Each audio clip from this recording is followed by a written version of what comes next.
Dear fellow human, I think by now you have the feeling that something is not right about our current situation.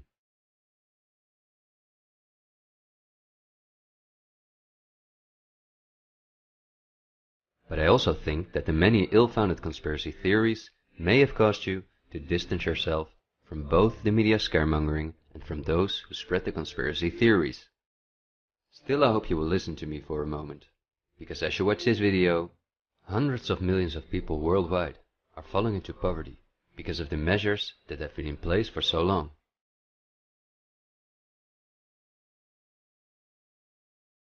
And although the biggest economic crisis that we will ever experience may not have affected you personally yet, it's only a matter of time before the ripple effects also reach you and your loved ones. This is not alarmism, but the harsh reality we face. I also think that we can limit the damage and even benefit from it if we are properly and objectively informed about our current situation. Therefore, I would like to show you some easy verifiable facts that I think are essential. Less than a handful of megacorporations dominate every aspect of our lives. That may seem like an exaggeration, but from the breakfast that's on the table in the morning, to the mattress we sleep on at night, and everything we do, put on, or consume in between, all are largely dependent on these corporations. These are investment companies of immense proportions, and they manage the major money flows on Earth. They are the protagonists of the play which we are currently witnessing. So as not to take up too much of your time, I've summarized the most important information as briefly as possible. How does it work? Let's take as an example a company like PepsiCo, which is the parent company of many of the most popular soft drinks and snacks in the world. There appear to be many different competing brands, but they all come from the factories of a small number of corporations that together have a monopoly on the industry. Within the packaged food industry, there are a number of other major companies, such as Unilever, the Coca-Cola Company, Mondelez, and Nestlé. On this image, you see that virtually every well-known brand in the packaged food industry belongs to one of these corporations. You can easily get this kind of information. You can verify it on the websites of the relevant brands or on Wikipedia. Companies of this size are usually publicly traded and have a board where the largest shareholders call the shots. On websites like Yahoo Finance, we can find detailed company information, including who the largest shareholders of these companies are. Let's take PepsiCo again as an example. We see that 73.14% of the shares are held by no less than 3,379 institutional investors. These include investment companies, mutual funds, insurance companies, banks, and in some cases governments. Let's look at who the largest institutional investors of PepsiCo are. As you can see, just 10 out of the 3,379 investors account for almost 1/3 of all shares. The combined share capital of these top 10 has a value of approximately $60 billion. But of those 10 investors, 3 own more shares than the remaining 7. Let's remember their names and let's see who owns the most shares at the Coca-Cola Company, Pepsi's big competitor.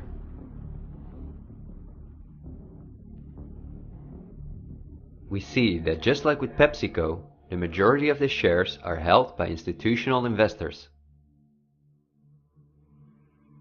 Let's look at the top 10 and start with the last one of them. 4 out of these 6 institutional investors we also saw at the last 6 of PepsiCo. These are Norton Trust, JP Morgan Chase, Geody Capital Management, and Wellington Management. Now, let's look at the 4 largest shareholders. 3 of these we also saw in the top 4 at PepsiCo. They are BlackRock, Vanguard, and State Street. And there's another one, Berkshire Hathaway. These are the 4 largest investment companies on the planet. PepsiCo and Coca-Cola are anything but competitors. But also the other big companies that own many brands, such as Unilever, Mondelez and Nestlé, are owned by the same small group of institutional investors, and you don't only find these names in the packaged food industry. For example, let's look up on Wikipedia what the largest companies are within the technology industry. Facebook owns WhatsApp and Instagram. Together with Twitter, they form the most popular social media platforms in the world. Alphabet is the parent company of all Google businesses, including YouTube and Gmail, but they are also the biggest sponsors and developers of Android, one of the two operating systems on which almost all smartphones and tablets in the world run. The other operating system is Apple's iOS. Finally, if we add Microsoft to the other three, we see that 4 companies produce the software that almost all computers, tablets and smartphones in the world depend on. Let's see who owns the most shares of these powerful companies. If we look at Facebook, we see that more than 80% of the shares are owned by institutional investors. These are the same names we saw in the food industry. Again, the same investors at the top. Then Twitter, which with Facebook and Instagram makes up the top 3. Amazingly, we see that the company is also owned by the same investors.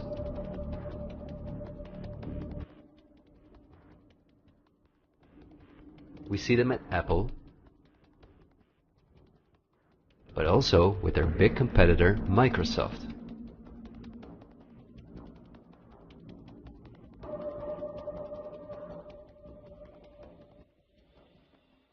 When we look at all the other companies that dominate the technology industry and build our computers, TVs, smartphones and household appliances, we see the same big investors who own a majority of the shares.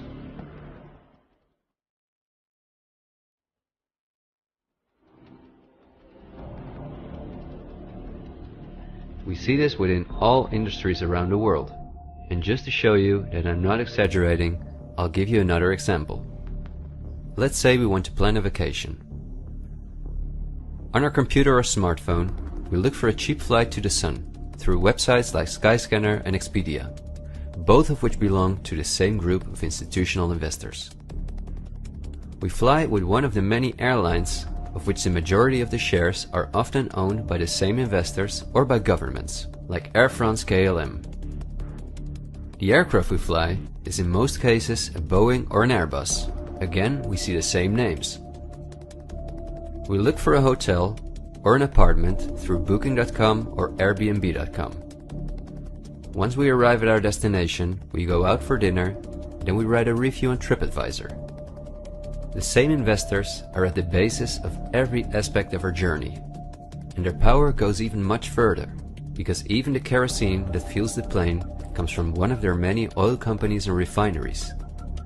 Just like the steel that the plane is made of comes from one of their many mining companies.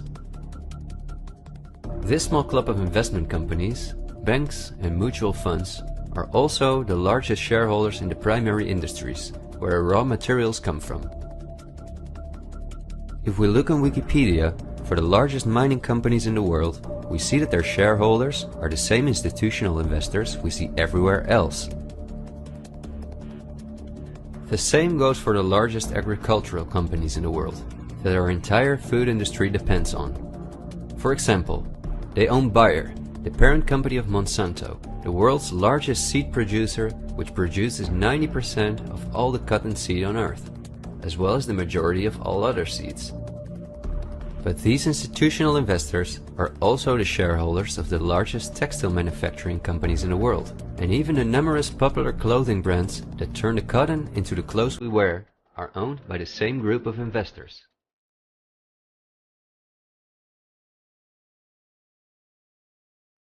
Whether we have the world's largest solar panel producers or the largest oil refineries, the shares are managed by the same companies.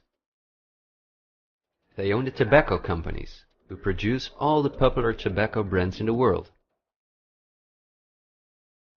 But they also own all the major companies in the pharmaceutical industry and the scientific institutes that produce the drugs.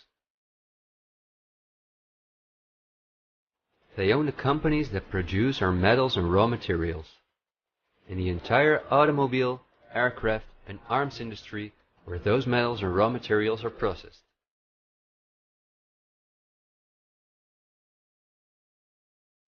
They own the companies that build our electronics.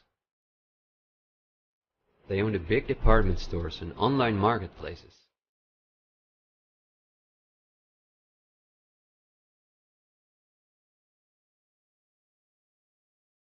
And even the payment methods that we use to pay for their products.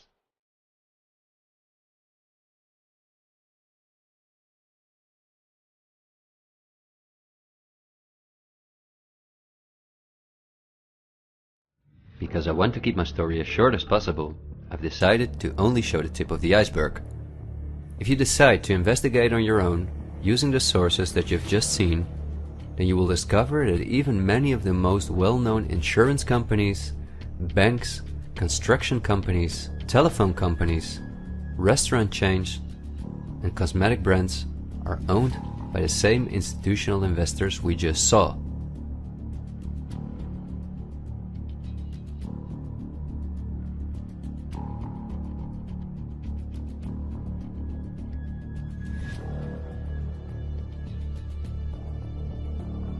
These institutional investors are, as I told you earlier, mainly investment companies, banks and insurance companies. They are in turn also owned by shareholders. Now, what is the most amazing thing? All of these institutional investors own each other's shares, and together they form an immense network that we can compare to a pyramid. The smaller institutional investors are owned by larger investors, who in turn belong to even larger investors. The visible top of this pyramid consists of only two companies, and we have seen their names many times by now. They are Vanguard and BlackRock. The power of these two companies is something we can barely imagine. Not only are they the largest institutional investors of every major company on Earth, they also own the other institutional investors of those companies, giving them a complete monopoly. According to a report by Bloomberg, one of the most respected institutions in the world in the field of financial data and analytics, experts expect that by 2028 both companies will collectively manage about $20 trillion in investments, and in the process will own almost everything on Earth. The same Bloomberg called BlackRock the fourth arm of government, because it is the only non-government entity that has a close relationship with the federal banks, also called the central banks. BlackRock not only lends money to the federal banks, but is also their principal advisor and the developer of the computer system that the federal banks use. Dozens of BlackRock employees had senior positions in the White House during the Bush and the Obama administrations, and currently under Joe Biden. BlackRock CEO Larry Fink is a welcome guest with many heads of state and politicians, and understandably so. He's the face of the company that pulls the strings.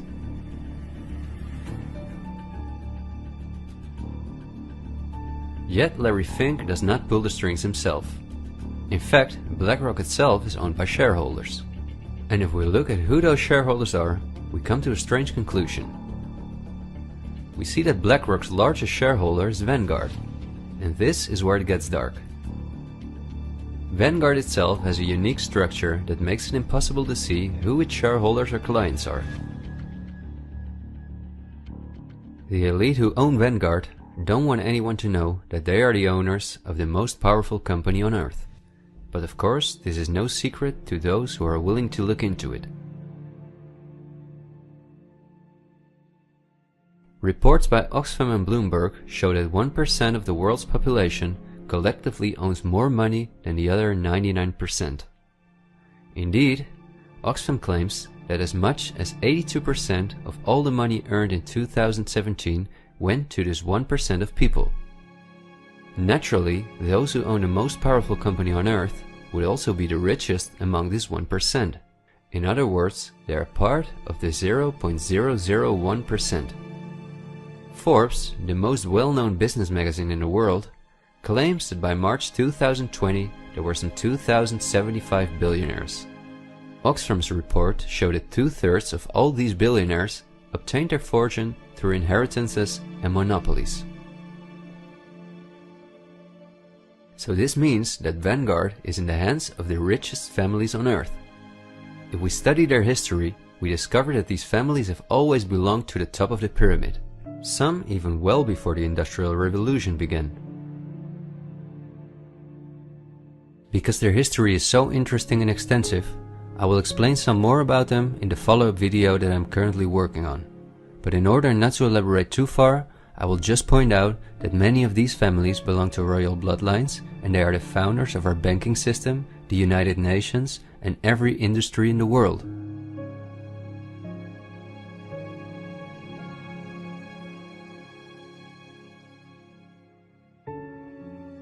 These families never lost their power, but because of an increasing world population, they were forced to hide behind investment companies such as Vanguard, whose largest shareholders are the private funds and non-profit organizations of these families.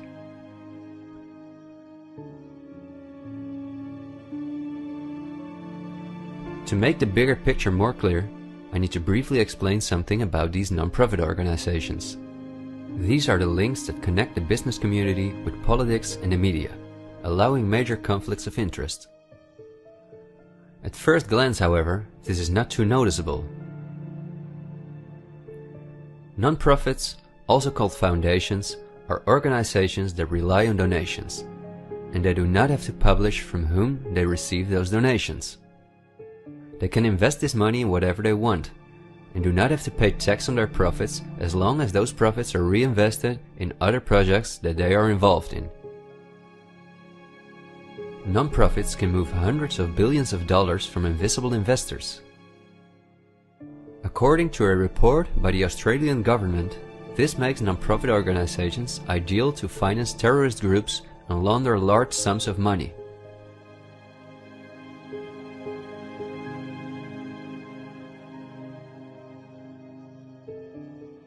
The foundations and funds of the families who are highest in the hierarchy of the 1% hide behind the scenes as much as possible. However, for cases that have a lot of publicity and attention, they use the foundations of philanthropist families that are lower in the ranking, but who are also extremely wealthy. In order to be concise, I will only highlight the 3 most important foundations in the world that connect all the industries in the world to each other. These are the Bill and Melinda Gates Foundation, the Open Society Foundations of the controversial multi-billionaire George Soros, and the Clinton Foundation. A very brief introduction to give you an idea of the size of these types of foundations. According to the official website of the World Economic Forum, the Gates Foundation is the largest funder of the World Health Organization, after President Donald Trump halted the funding of the WHO by the US in 2020. This makes the Gates Foundation one of the most influential organizations in the world in the area of everything that relates to our health. The Gates Foundation has a close partnership with the 16 largest pharmaceutical companies in the world, including Pfizer, AstraZeneca, Johnson & Johnson, BioNTech, and Bayer, and we have just seen who own the most shares of these companies.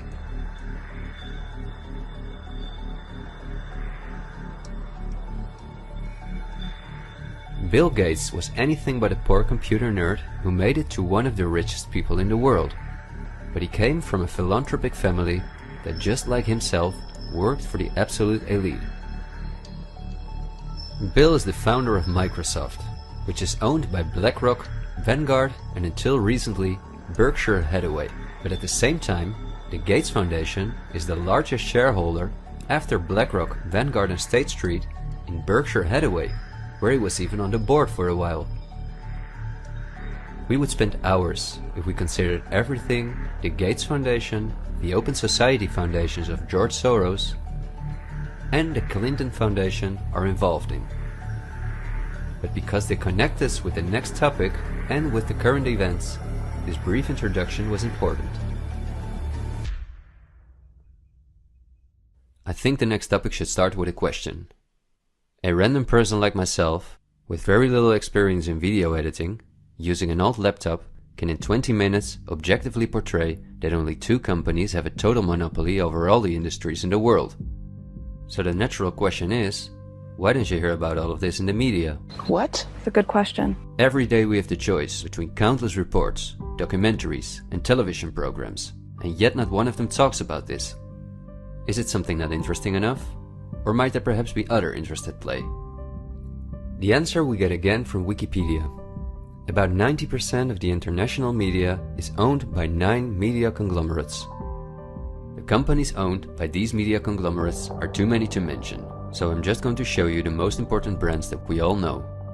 Viacom CBS is the parent company of, among others, all CBS channels, Paramount, where the most famous movies and series in the world come from, MTV, Comedy Central, Nickelodeon, the popular British Channel 5 and the popular Australian 10.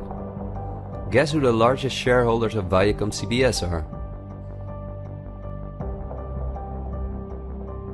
Before we look at the other major conglomerates, let's not forget to mention our extremely powerful streaming monopolists, Netflix and Amazon Prime, both of which belong to the same shareholders. Then AT&T, which is the parent company of Warner Brothers, HBO, Discovery Channel, CNN, Cartoon Network, TNT, DC, and many other well-known brands. Guess who the largest shareholders of AT&T are?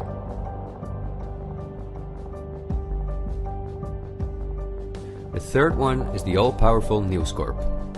This company owns many of the most well-known national and regional newspapers, magazines and TV channels in the US, the UK and Australia. The shares of News Corp are owned by the American multi-billionaire Rupert Murdoch and by the institutional investors we see everywhere else. News Corp's sister company is Fox Corporation, which is also one of the most powerful media conglomerates on Earth. Just like News Corp, it is owned by the Murdoch family and the usual investors. Then the Walt Disney Company, a conglomerate of unimaginable dimensions, with many subsidiaries such as Pixar, Marvel, 20th Century, Lucasfilm, ABC, National Geographic, and Hulu. Who are their biggest shareholders? Another powerful media conglomerate is Comcast. This is the parent company of NBC, DreamWorks, Universal, the Sky Group, Focus Features, Xfinity, and many other major media brands. As you would expect, their largest shareholders are Vanguard and BlackRock.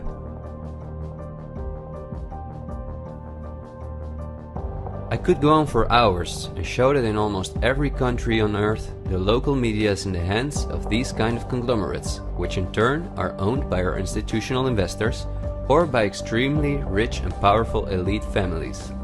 In the UK, for example, virtually all popular newspapers and magazines are owned by the Daily Mail Group, Reach and the aforementioned News Corp. In the Netherlands, the entire media is in the hands of the Persgroep, Mediahuis and Bertelsmann. And in Germany, the entire media is either controlled by the German government, ProSiebenSat.1, Axel Springer, and again Bertelsmann, which is also a conglomerate of unprecedented dimensions.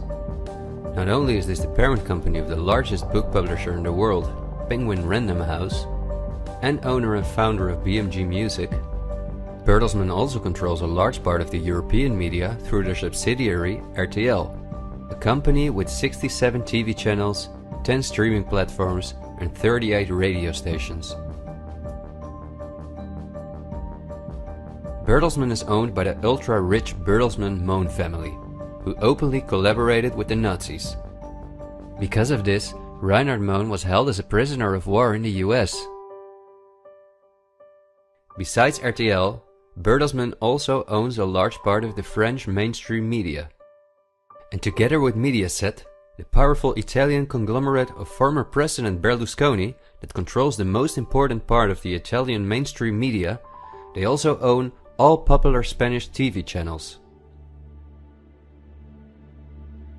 Now, to complete the picture, let's look at where the news comes from that all these media outlets are feeding us on a daily basis.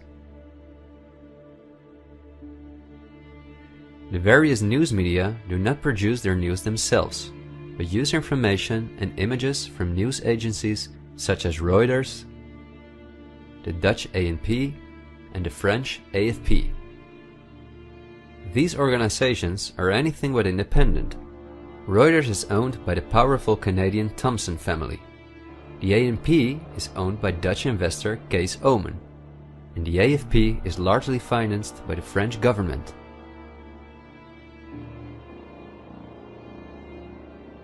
The main journalists and editors who work at our media or at these news agencies are affiliated with important journalistic organizations, such as the European Journalism Centre. These are one of the largest funders of media-related projects across Europe. They train journalists, produce study materials, give internships at, for example, the ANP, and work closely with the world's largest corporations such as Google and Facebook. For journalistic analysis and opinion, all the major media outlets in the world use Project Syndicate, the most powerful organization within its field. It supplies the 506 most important media outlets in 156 countries. Project Syndicate, plus an organization such as the European Journalism Centre, together with the news agencies, are the connecting link between all the different media outlets around the world. When newscasters read the news from their teleprompters, there is a good chance that the text comes from one of these organizations. As a result, the global media is often synchronized in its reporting.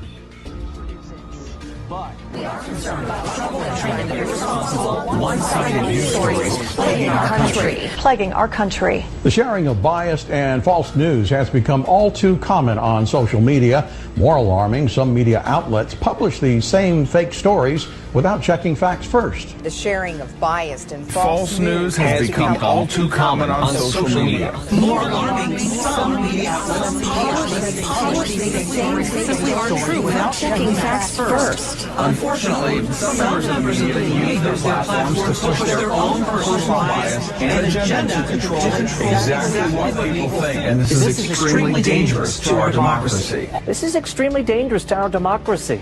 This is extremely dangerous to our democracy. This is extremely dangerous to our democracy. This is extremely dangerous to our democracy. This is extremely dangerous to our democracy. This is extremely dangerous to our democracy. This is extremely dangerous to our democracy.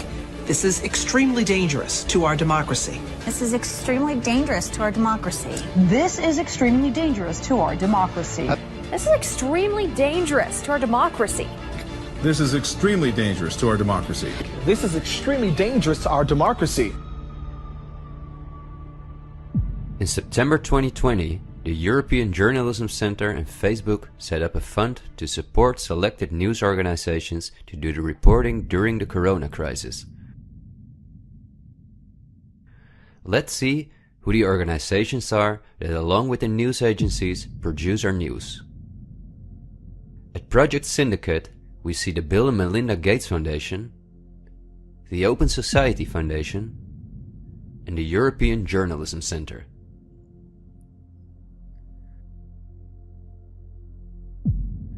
Then the European Journalism Centre itself. Again we see the Gates Foundation and the Open Society Foundation. And they also receive large donations from Facebook, Google, the Dutch Ministry of Education, Culture and Science, and from the Dutch Ministry of Foreign Affairs. The organizations that are at the heart of our information flow are funded by the non-profit organizations of the same elite who also controls the entire media. However, a part of our tax money goes to these organizations as well.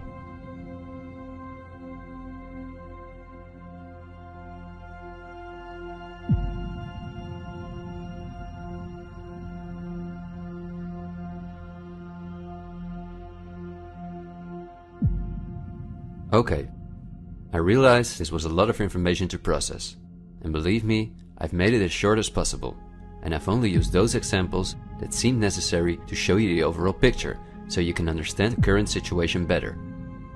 It is an all-encompassing topic that can change our view on many historical events, but my goal is to inform you about the danger in which we presently find ourselves.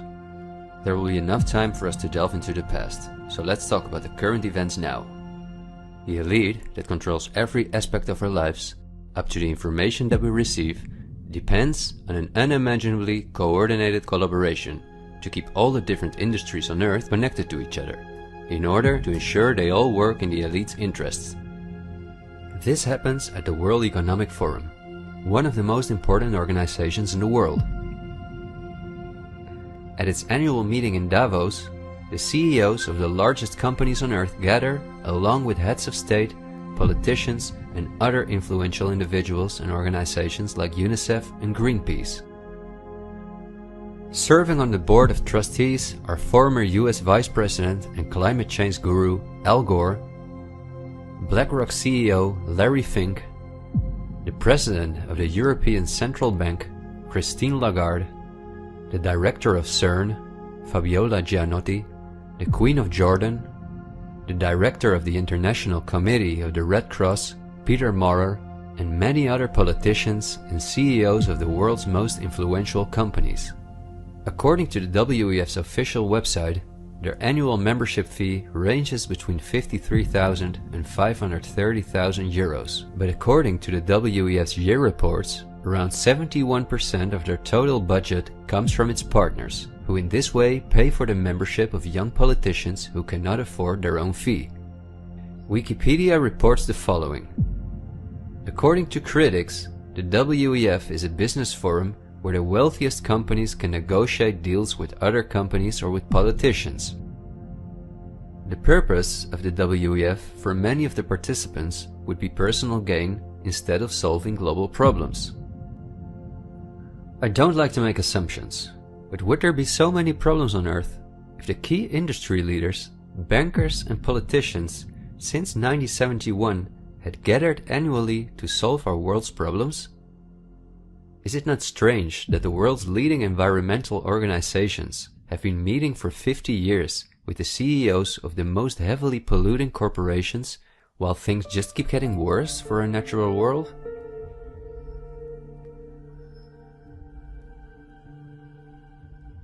That these critics of the WEF are right soon becomes clear when we look at who the most important partners are that account for almost 71% of the WEF's budget. There are BlackRock, the Open Society Foundations, the Bill and Melinda Gates Foundation, and many other large corporations of whom Vanguard and BlackRock own the shares directly or indirectly.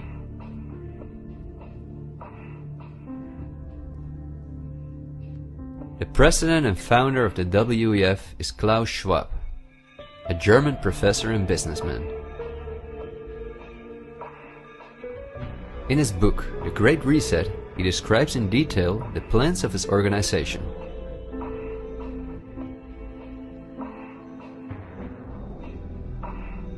The coronavirus, according to him, is the excellent opportunity to literally reset our society in every regard. He calls this Build Back Better, and this slogan seems to be the motto of all globalist politicians in the world. And it's now a historical moment, a crucial moment, to rebuild the future, to reset our policies. And of course, we also want to work together on building back better. You know, I said we're going to build back and we're going to build back better. It's certainly a major crisis, but it also offers us a unique opportunity. We must use this historical opportunity. Together we can turn a crisis into an opportunity. But this global pandemic has also created an opportunity to build back better. To build back better later. But also to build back better. To build back a better world. To build back better. We can't just build back, we got to build back better. And achieve the Sustainable Development Goals. And climate action is an essential part of that. According to Schwab, our old society should be exchanged for a new one, in which countries give up their sovereignty to an all-encompassing world government, in which people own nothing but work for the state, in exchange for their housing, healthcare, and all their other basic needs. All of this is necessary, according to the WEF, because our modern consumer society, which the elite themselves imposed on us, can't keep going as it is. It's no longer sustainable.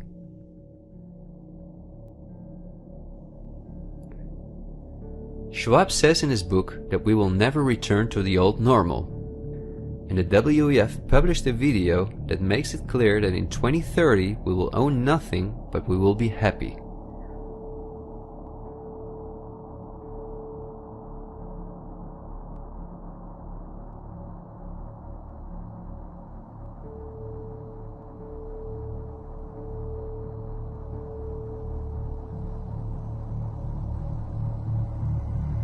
You've probably heard some talk about the New World Order. The media wants us to believe that this is a topic for conspiracy theorists, although it has been talked about for generations by presidents such as George Bush Sr., Nelson Mandela, and Bill Clinton. We have before us the opportunity to forge for ourselves and for future generations a new world order, a world where the rule of law, not the law of the jungle, governs the conduct of nations. When we are successful, and we will be, we have a real chance at this new world order, an order in which a credible United Nations can use its peacekeeping role to fulfill the promise and vision of the UN's founders.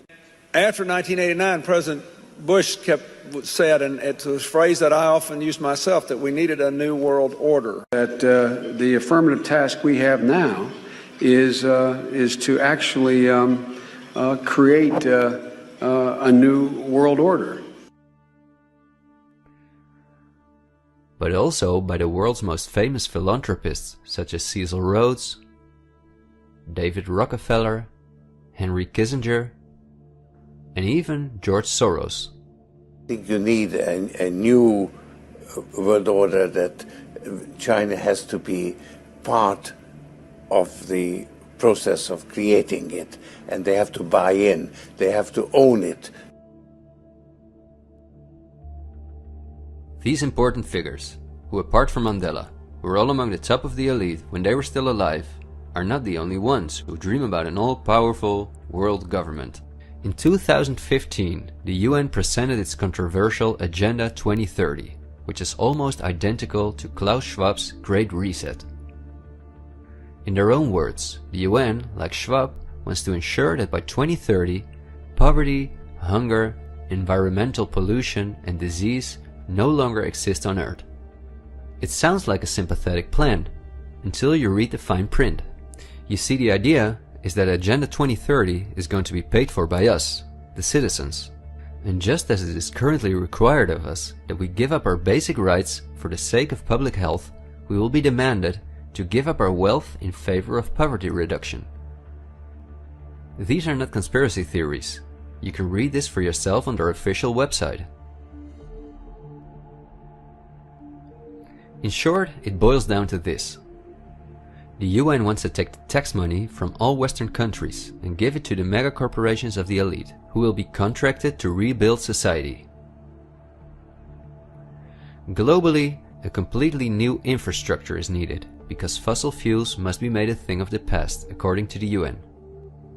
For this immense project, a world government is needed, says the UN. And the same UN takes it upon herself to be this global government. Just like Schwab, the UN also believes that a pandemic is the perfect opportunity to accelerate the implementation of Agenda 2030. It is worrisome that the WEF and the UN openly admit that they consider pandemics and other disasters as an opportunity to transform society, especially since we have seen that the elite have all the resources at their disposal to make us believe that there is a pandemic, and even to create one. So we certainly should not take these things lightly, and we should examine them carefully. And when we do that, we come across things that are even more troubling.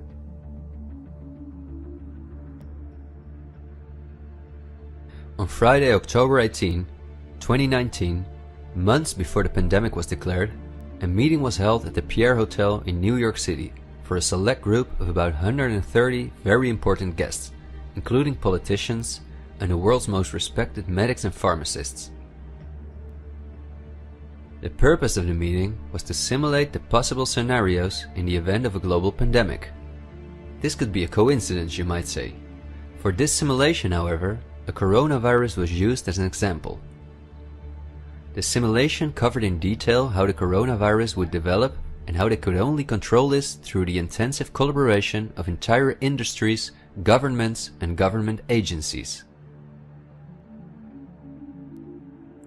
Once again, a new world order to save us from destruction.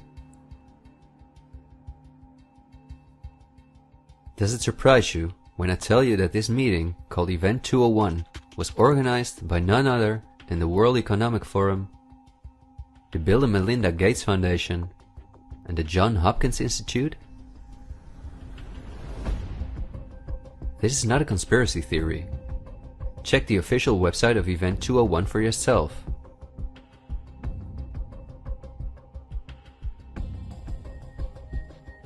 Perhaps at this point it will no longer surprise you that the German Robert Koch Institute, which like every national health institute in the world is closely linked to the WHO, which is funded by Bill Gates, created a similar simulation in 2012. As was the case during Event 201, the simulation assumed the coronavirus. This simulation assumed that in a Southeast Asian food market, a coronavirus would spread from animal to human. How coincidental, isn't it? In this simulation, it takes several weeks for the authorities to identify the virus, allowing it to spread worldwide. The simulation is made of the consecutive 3 years, in which there are lockdowns and economies are destroyed. But also the impact on society is simulated in all aspects, even the protests. I won't tire you with the details. In fact, you can download this analysis for yourself from the website of the German government. The last thing I want to show is an excerpt from a lecture that Belgian top virologist Mark van Ranst gave on January 22, 2019 at the Chatham House, a major non-profit organization in London, where important world leaders meet to discuss global issues. Winners of the Chatham House Prize include Hillary Clinton, Melinda Gates, and John Kerry.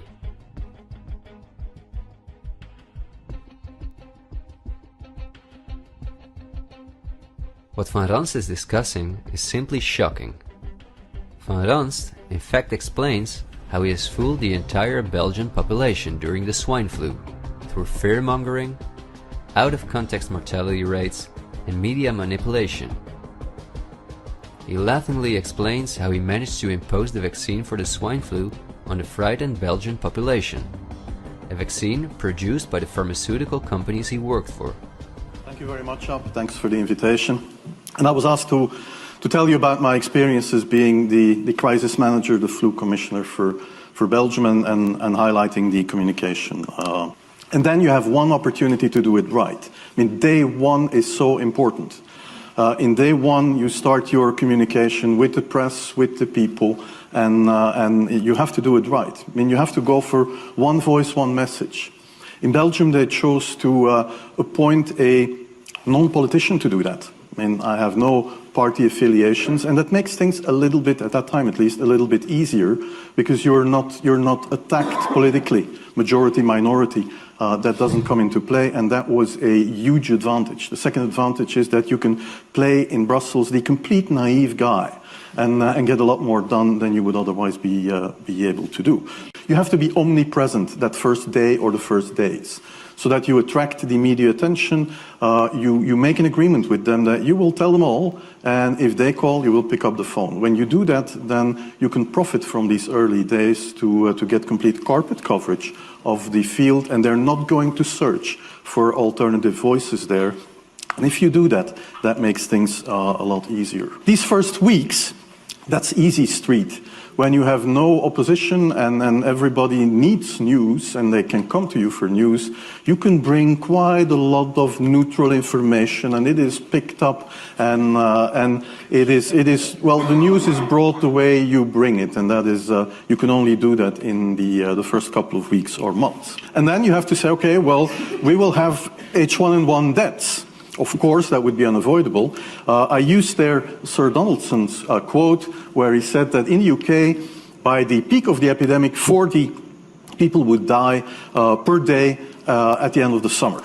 So 62 at that time million people in the UK, 40 deaths a day. I worked it out for Belgium. That would be 7 deaths a day at the peak of the epidemic. I used that in the media. 7 Belgian flu deaths per day at the peak of the epidemic would be realistic. That is true in every year, even interpandemically. That is very, very conservative. However, talking about fatalities is important, because when you say that, people say, wow, what do you mean? People die because of influenza? And that was a necessary step to take. And then, of course, a couple of days later, you had the first H1N1 death in the country, and the scene was set and it was already talked about. And then you had to pick who is going to be vaccinated first. And then, well, women and children first, whatever. I mean, risk groups, they were important. And then I misused the fact that the top football soccer clubs in Belgium inappropriately and against all agreements vaccinated they made their soccer players priority people. So I said I can use that, because if the population really believes that this vaccine is so desirable that even the soccer players would be dishonest to get their vaccine, I said, okay, I can play with that. So I made a big fuss about this. This is Van Ranst is raving mad, but it worked. The Chatham House organization is also funded by all major corporations of the elite, the Gates Foundation and the Open Society Foundations. We could talk for hours about the coronavirus, which has a survival rate of 99.98%, and about the incomprehensible measures that are destroying our society. Millions of entrepreneurs have lost their income. Countless elderly people have died in loneliness, isolated from their families. But I think we have reviewed enough facts that put the global COVID measures in a broader context, seen from the perspective of the elite. This extremely wealthy elite, collectively of tens of thousands of billions, has no problem whatsoever with the fact that more than 40% of the world's population has to live on less than $5.50 a day, or that millions of children are dying from the drinking water contaminated by them, or from malnutrition, or by their bullets and bombs. They just want to get more powerful. The elite have absolutely no intention to share their wealth with us. In fact, they are honest about their plans to take even the last bit from us, and those plans are being rolled out as I'm telling this. The underlying motives of the elite will not be explained in this episode, because for this we have to dive into history and discuss topics that are beyond our modern rational thinking. But for now you may understand well enough with the simple logic that a new world order, or an all-encompassing world government, is the only way for a small elite to retain its power over an ever-increasing world population. Companies like BlackRock and Vanguard do not benefit from national borders, import taxes, and real diversity.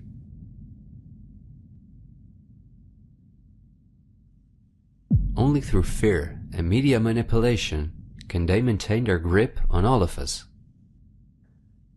And I deliberately haven't even mentioned the inhumane blackmailing methods by which the elite keep their own most important minions in line. Because if this topic has aroused your curiosity, you will undoubtedly find out all about this in time. The elite have no intention to cure us from the countless diseases we've contracted from the toxic food they've produced, and from the environmental pollution which they have caused. After all, if we didn't get sick, the entire pharmaceutical industry would collapse. Nothing sells like fear is the motto of top virologists like Mark Van Ranst. You will be amazed, as I was, when you discover that we have been warned countless times about this elite. I think we're being run by maniacs. If anybody can put on paper what our government and the American government, etc., and the Russian, Chinese, what they are actually trying to do, I think they're all insane. But I'm liable to be put away as insane for expressing that. That's what's insane about it. I mean, don't you agree? For we are opposed around the world by a monolithic and ruthless conspiracy that relies primarily on covert means for expanding its sphere of influence, on infiltration instead of invasion, on subversion instead of elections, on intimidation instead of free choice, on guerrillas by night instead of armies by day. It is a system which has conscripted vast human and material resources into the building of a tightly knit, highly efficient machine that combines military, diplomatic, intelligence, economic, scientific, and political operations. Its preparations are concealed, not published. Its mistakes are buried, not headlined. Its dissenters are silenced, not praised. No expenditure is questioned, no rumor is printed, no secret is revealed. President Kennedy has been assassinated. It's official now. The president is dead. Women here in shock, some have fainted. Men, Secret Service men standing by the emergency room, tears streaming down their face. There's only one word to describe the picture here, and that's grief, and much of it. It's official. As of just a few moments ago, the President of the United States is dead.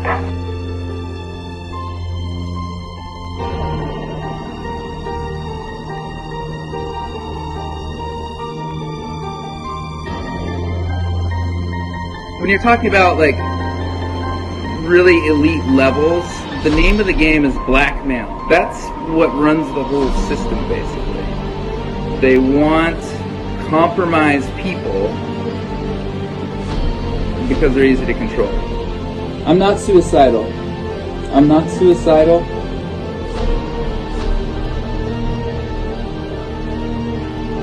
The deep state is those people within the U.S. government that are career employees that cannot be fired by people that we elect by the Congress or the President. Are these people in control? Can they enact laws? Fuck yes. Can we fire these people? No. Can presidents fire them?